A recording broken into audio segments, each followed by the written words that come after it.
Again, Mike Claiborne here, and we have a chance to talk with Cardinal right-hander Jack Flaherty, who was in full gorilla, as we like to say, as far as spring training is concerned. You've had a bullpen. So first of all, let's talk about how things are going for you bullpen-wise. You had one. You actually faced some hitters with bats in their hands.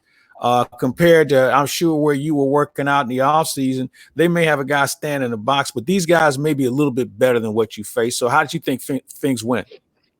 It's always interesting the first time you get a hitter in there. It's just a different feeling. You tend to overthrow things a little bit, try to make things a little bit better than they need to be. So just from a mental standpoint, it's good to get somebody in there, try to hit your stuff. If you're working on something or trying something out, you can get a little bit better of a feel and get some more feedback as opposed to, somebody receiving your stuff or somebody watching. It's a little bit different when you get a hitter in there trying to hit it, and who's willing to give you feedback too. Yeah, that's interesting you bring that up. Some hitters will back off and not give you much for a couple of reasons. One, they may have to face you someday. Two, they don't want to give the other guy too much ammunition. But in your situation, when you say work on things, are you working on different pitches, or are you working on something new, or are you just trying to play with some things just to get a feel? Just playing with things, trying to get a feel and seeing how things react. For me, just making sure pitches are in the same spot, like where they need to be. That the slider's breaking the way it needs to, curveball's breaking the way it needs to, fastball has the life it needs to. You can kind of see where your fastball is at just based on how they react to things. And, if they're taking your slider, maybe they'll tell you, hey, it's a little flat today. It might feel good in bullpens, and then the second you get a hitter in there, they might tell you something different. So you're able to read swings and know how, a hitter should react to a certain pitch. And if they don't, then, hopefully there's a communication where they're able to help you out.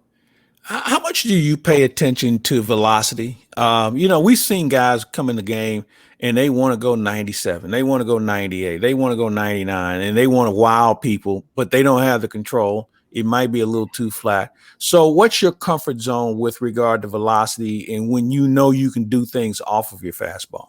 I think the hitter is going to tell you exactly where your velo is at. Some guys hit the fastball a little bit better than others, but also some days your fastball is going to play different than it is. Some guys throw 99 and, hitter may come back and be like, that just doesn't feel like 99. Some guys may throw 94 and hitters will come back and be like, it feels like he's throwing 100 out there. So everybody's different. At least for myself, like when I get into a game, a hitter is going to tell me exactly where my fastball velo is at. I might have a little bit more giddy up on it one day, and another day I may have to just focus on locating it a little bit more. So the hitter will tell you everything you need to know about your velo. It's cool to look up at the scoreboard and see where you're at, but at the end of the day, hitter's going to tell you.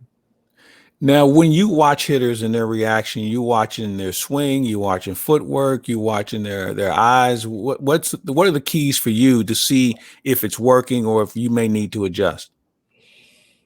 All different things. Their takes, their swings. Are they early? Are they late? Did they see it well? Was it like a good take? Was it kind of in between?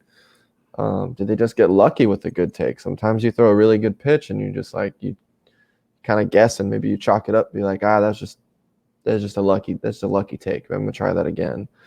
Sometimes you're wrong. So you look at everything. You look at the way they take it. You look at their feet.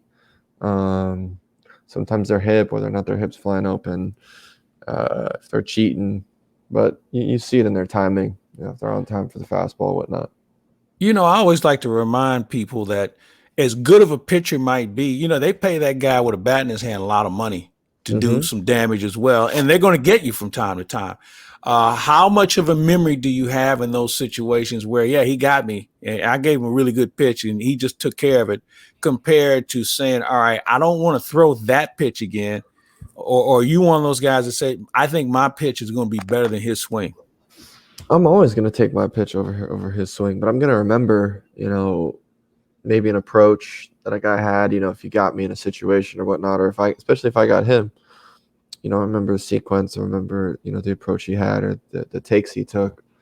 But definitely on certain pitches, maybe it wasn't your best one. You might have thought like, oh, you threw a really good pitch, and you go and watch the video and you're like, oh, it wasn't. Like it was over the plate and I actually made a mistake. And usually that's what it is. Usually a lot of the the pitches that get, a guy gets you, because you're going to get guys are going to hit homers off you. It's just going to happen.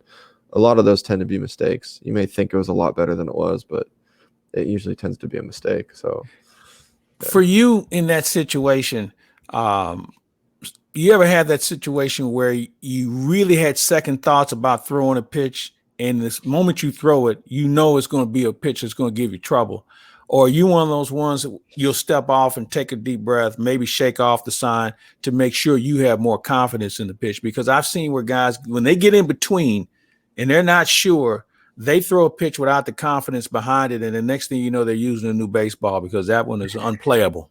That's one of the things we talk about is throwing with conviction, which is what I've always been about. So if I'm unsure about a pitch, I either won't throw it and I'll shake it off, or, I may be all about it and then I get it some I don't know what it is, something just clicks with me, like, maybe that's not it. And so I'll step off, regroup, and see when he puts it down again if I still want to throw it or not. So it just is making sure you're convicted behind every pitch. I try to not throw anything unless I wholeheartedly believe in it, where I can deal with the result at the end of the day. All right, let's talk a little bit about the game. There's still this rumor that the hitters are going to be pitchers and the pitchers are going to be hitters. How much have you swung the bat from last year? I mean, obviously with no DH last year, you may have been in a cage in the offseason. I don't know. I know you take pride in your hitting. So where are you at with that at this point? It's a work in progress right now, because I didn't swing at all last year. Once we left spring training, I didn't swing. I think I swung about one time once we left spring training. And then in the offseason, I swung about one time, I think. So we're kind of starting from scratch this spring. Boy. But at the end of the day, it comes down to we just need more game reps. Mm-hmm. We could take all the reps we want in the cage, but we don't ever get any game reps. We'll take, the last couple of years, it's been we go in the last like 2 games of spring and we get like 4 at bats. And like, okay, go ahead and let's try to hit in season. Or just like, where's our game? We haven't hit we probably need more reps this year, considering we didn't hit for a whole year. Yeah, and that's something that I'm wondering about. How are you going to get them? We already are going to have a short season in spring training, and you're not going to be going 9 innings. You may not even be around when it's your turn to bat, because in a lot of cases you'll start off slow and maybe get 3 innings here, and maybe you'll have a chance to swing. But I'm thinking in that situation, you may not be in a position where you may not be able to hit a lot. So how are you going to fix that in a short spring training? You got to find ways. You got to find ways to do it with your cage work. You got to find ways to convince them to give you more at bats in spring. You got to. A lot of it is about staying healthy and making sure that getting through spring is really just about staying healthy and not getting hurt. But if we're gonna have to go do it in 30 starts, 35 starts, and have to go hit in each and every one of those, you kind of got to get your reps in spring and figure out ways to do it, no matter what that looks like. Are you confident that we will have pitchers hitting? I know there's been some discussion that baseball has changed on the fly before, and we still have a lot of time left in spring training where they may just say, all right, we're going to go with the DH. Do you think that's something that's possible? I don't know. Truly, I don't know where we're at. I know it's been rumored on both sides that we might have the DH. It's been rumored. It's been said as of right now that we're not going to have a DH. So as of right now, I truly don't know. But you'll be ready one way or the other. Absolutely, I'll definitely be ready. I thought you would be. Of course. Hey, last year was a trying year for everybody. Obviously, COVID, things going on in this country. What did you take away from last year as a person, and what was going on, A, in your life, B, in this country, and certainly in the game of baseball? What are some of the things you took away that you wanted to try and keep with you for 2021? At least from a team perspective, our team can handle a lot of adversity.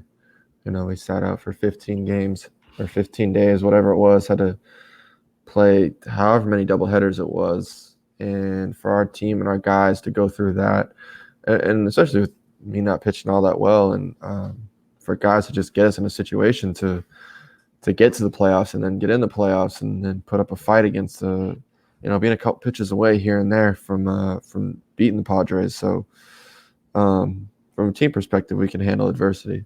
And then for me, it just brought me back to getting back to my roots, and got away from a couple things with all that time off, and just brought me back to figure out who I was, what made me me, what made me the pitcher that I am, and just spending my time the right way. It was just it was good. It was good to get over the first quarantine when we got sent home from spring training. It was good to have it's probably the most family time I've had in a while, with myself, my mom and my brother all under the same roof. So it was good. It was good to have that, and it was nice to have that family time and just remember what that feels like. I've heard that a lot from players who talked about being around family, because this was a time in your life and in the year that you're never home. Now, I don't care Yeah. whether you're in high school, you're playing somewhere, and then obviously since you've been in professional baseball, you're never home, and things are different. Did they ever look at you like, when are you going back to work? I mean, you didn't overstay your welcome, did you? Nah, my mom was always like that. She was like, it's great to have you home, but like, can you leave? I'm trying to watch baseball. I need something to watch. Like, I love having you here. I love having you and Grady here, but like, you guys need to figure this out, because I'm trying to watch baseball. Like, I'm sick of cooking dinner for both of you guys every night. It was a lot of times, and I know you didn't go to college, but they always talk about that first semester you come home from college and you can eat your family out of house and home.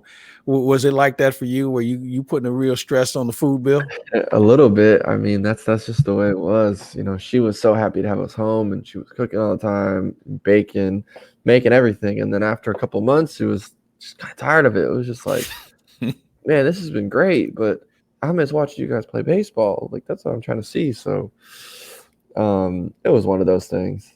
It was good to have. It was good to be home. She liked having me home, and then got to the point of like, all right, you need to go Somewhere. You just can't stay here. Yeah. Hey, this off season was really, really slow. And then all of a sudden Adam signs. And then the rumor goes out about Arenado. Now, this is the same thing we heard last year. What went through your mind when you first heard that the Arenado deal might be real this time?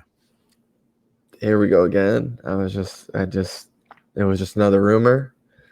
Yeah, I was just like, it's just another rumor. One of the guys texted me, I think the morning of, I think The Athletic wrote an article about it, and he sent it, and I was just like, this ain't gonna happen. I don't know why we're getting excited. Like, I'm happy we got Waino back, but I was just like, I thought nothing of it, to be honest. And then obviously things happened really quick that day. And then all of a sudden it takes place. Then Yachty comes back, and here we go, because spring training is just around the corner. So have you had a chance to really digest and then look over and realize, we have one of the best players in the game, and he's on our team to go along with some other good players you have on your team? I think that first spring training game we play, hopefully he's in there, but that's when it'll really hit of like, yeah, this guy's on our team. Like, we gotta, like, this guy's over at third base right now, and he's gonna be with us. So I think that's when it'll hit. It's nice, seeing him around, seeing him in the locker room, seeing him, take BP and whatnot. Haven't had too much time to interact, because that's just the way it's been with protocols and whatnot, and just trying to do the best we can. But yeah, it's been good to see him around. You mentioned protocols, and I wanted to ask you about that, because I don't know anybody who was more vigilant than you were last year. I think you and I talked about getting together for a bite or whatever, and you were like, you were on ultra lockdown. What's it been like this year? Because you guys learned a valuable lesson on what could happen once the virus hits a ball club. What's it been like this year? And do you think we'll ever get back to something more normal where guys can interact more? Because I think one of the great things about this game is the fact when guys are around each other and they can talk the game and have fun and get to know each other and learn how to play for each other. What's that been like for you? That's been the part that's been missing the most, is that we don't get to spend as much time at the field. You don't sit around in the clubhouse as much with everybody. Even right now, normally we got 70 guys in the locker room, but this year we got everybody kind of split up through 3 different ones, and you got everybody in spring from the minor league spring training to the big league spring training. You got a bunch of guys running around, but it's a little bit less, so you just spend a less time at the field, and you spend less time in the clubhouse, kind of BSing, less time in the weight room, BSing, and those are things you miss. You miss going out to dinners and getting together with everybody, but really it's just the time in the field that you just kind of hang out there and get lost, after the game or after, practice, and you just sit around and eat. And, usually in spring training, it's the mornings with breakfast, everybody's sitting around and just talking, having you guys in the media come in and, BS with you guys. So it's a little bit different. I think at some point we'll get back to a little bit normal. For you, with all this free time you have, what are you doing with it? Are you picking up any hobbies? I'm not doing anything. I'm watching video, more video. That video of baseball, of games, or baseball, movies, or basketball, but a lot of baseball video, just like old pitchers and whatnot, some hitters. Who's caught your eye then in that situation? You watch some people from the past. Who are some guys that have caught your eye? I just found something. I was watching like old, I guess not super old, but I was watching some Roy Halladay highlights, some Jose Fernandez stuff, some DeGrom from 18, old Zach Greinke from I forget what year he won a Cy Young in KC. But yeah, I've been watching a little bit of basketball here and there, put it on the background. A little basketball. Let's talk some basketball. I'll get back to the baseball in a bit. I'm a little worried about this Laker team. They're letting Quinn Cook go. They're letting Quinn Cook go. Quinn's a winner. Well, I think they were trying to open up some space because they were supposedly going after the big fella, Cousins. But now I understand Hassan Whiteside is a guy that they need something in the middle. And I think they need another guard. They just need to get to the playoffs. It's not going to look pretty the rest of this regular season, especially if Anthony Davis is out. I don't think, Braun's going to carry them as much as he has to, but he also just knows we just got to get to the playoffs. Like they took the shortest amount of time off. You see how it's affecting the Heat. They aren't the same. The Lakers came out hot. They're playing. They're still playing good basketball. They're in all these games. They just need to close these games out. I mean, they've lost too many close games. Last night to the Wizards.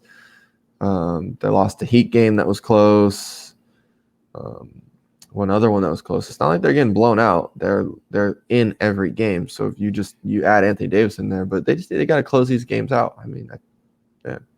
How much for you has the loss of not having fans had an impact on you? I really think this is one of the reasons why we see so many up and down games or up and down teams in the NBA and the NHL because of the lack of fan energy in a building. So at a ballpark for you, how much do you think that's had an impact on maybe the inconsistency we saw last year, along with trying to fight off COVID? Did you seem to feel that a little bit? I think it impacted everybody in different ways. You go to basketball, I think they didn't really feel it when they was in the bubble because it wasn't in like their full arenas. And now you're seeing a little bit more. You see it in college basketball with no fans at home games. There's no real home field advantage. People are more comfortable playing on the road. Whereas normally, like you go on the road, you go into those environments, like you gotta be for real to go into certain places and win. So I think last year being in those empty stadiums for the first time, like you didn't only get that during BP, and then to play a game like that, it was weird. It'll be nice to have some type of fans there, hopefully. And obviously it won't be sold out, but to have some type of fan interaction and have that there will be good. When you talk about fan interaction with no fans, you hear a little bit more chirping. Did you hear a little bit more chirping from dugouts this year? Or is that a lost art in baseball? There used to be what they call a bench jockey, and he could give it to people from the dugout or wherever. And, sometimes he could get under your skin or he'd say something funny or whatever the case may be. I'm wondering, with no fans in the ballpark, did you hear more conversation from dugout or to the field? For the games that I was there, because I wasn't at a lot of the games. That's right. You were exiled. You couldn't stay, right? Yeah. Yeah, they had the starters go home a lot. For the games I was there, I didn't hear too much extra. I think guys were very cognizant of the fact that you could hear everything, and even in big situations and whatnot, usually you get the crowd up and going, and you get a big punch out or something, and you like have that emotion. It was kind of like everybody was a little bit subdued and like didn't know how to react to certain things. But um, when I was in the dugout, I was still giving it to whoever. It didn't change anything on my end. I don't care if they could hear me or whatnot. I hope they could. So you're a Yeah, chirper. yeah, Okay. yeah. Chris Archer, he was telling me because we work at the same facility. He asked me. He was like, "Who?" When he was with Pirates in 19, he was asking. He was like, "Who was it that was leading the charge of just chirping nonstop?" Because he got done with the game and he like looked in our dugout and was like mad. And I was like, "Bro, that was me. I was the one doing that." He said, "What?" So yeah, so but if somebody does it to me, like the team you could hear it from was the Cubs when we would go there, they tried to create whatever they could. And it was fun. Like it was fun to hear that. Like you could hear everything that they said. So I could hear everything while I was on the mountain. It was fun. It was cool to have. Did you take names? Ain't no names to be took. Ain't no names to be took. I mean, sometimes guys remember a guy he's chirping from the dugout when he comes out to bat. You bear down on him a little bit more. Yeah, no, ain't no names to be took. If I'm gonna do it, I got to be okay with somebody coming back with it. Okay, all right. You're fun and flexible. All right. One other thing before we get out of here, off season also had you involved in arbitration, and I know that arbitration is not an easy thing to do. The Cardinals had not lost one, and gosh, you go back to the '90s. They've been involved in a couple. I remember the Michael Walker one. That's not a neat experience. That's not a fun day at the beach. What was it like for you? I mean, the whole process of itself is it sucks. Trying to find the best way to describe it. It's not a fun process to go through. It's even with trying to decide your value, like you got to look back at previous players and you got to comp yourself to somebody, which is great and all. Like you have previous, which is how salaries work too. When you go into free agency and you comp yourself to somebody else, but the free agent market has accounted for inflation, whereas the arbitration system is still like, it's still the same.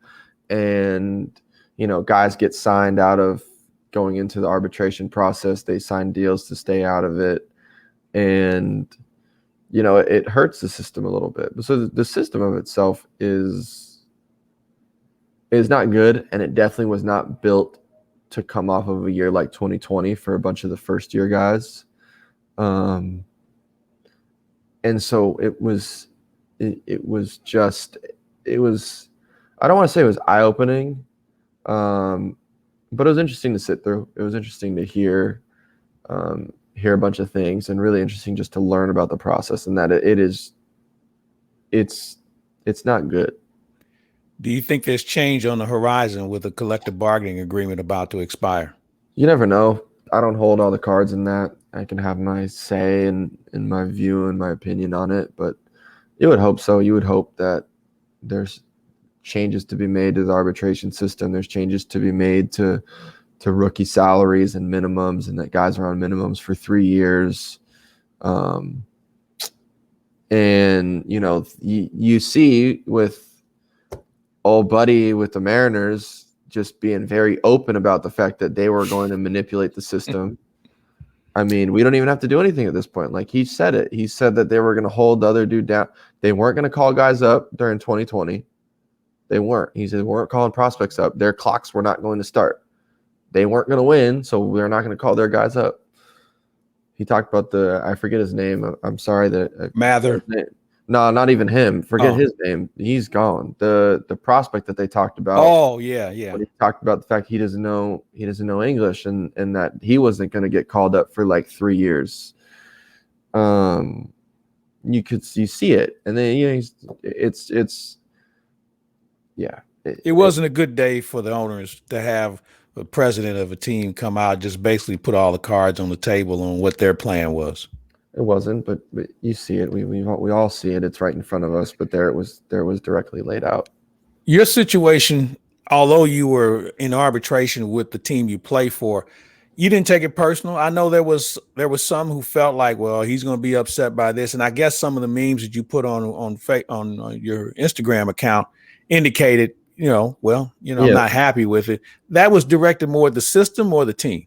I mean, more the system. I mean, look, it feels good. It sucks to call it a win. It feels good to win and have like what you look at the slate of players who went through it, and you look at what you think your value is, and to come away and be like, yeah, we're right. Like we valued myself exactly where it should be.